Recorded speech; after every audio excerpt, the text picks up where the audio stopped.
ఏ ఏ దానాలు చేస్తే మంచిదో ఇప్పుడు తెలుసుకుందాం. బియ్యాన్ని దానం చేస్తే పాపాలు తొలగుతాయి. వెండిని దానం చేస్తే మనశ్శాంతి కలుగుతుంది. అలాగే బంగారాన్ని దానం చేస్తే దోషాలు తొలగిపోతాయి. పండ్లను దానం చేస్తే బుద్ధి సిద్ధి కలుగుతాయి. పెరుగును దానం చేస్తే రోగాలు పోతాయి, ఆరోగ్యంగా ఉంటారు. అలాగే నెయ్యిని దానం చేస్తే ఇంద్రియ నిగ్రహం కలుగుతుంది. పాలు దానం చేస్తే నిద్రలేమి ఉండదు.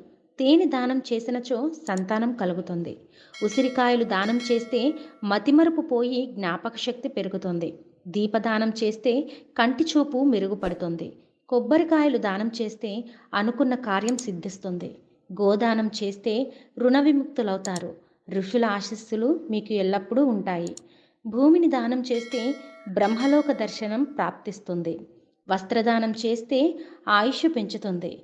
ఇలాంటి దానాలు చేయుట వలన ఆ భగవంతుని అనుగ్రహం మీపై ఎల్లప్పుడూ ఉంటుంది.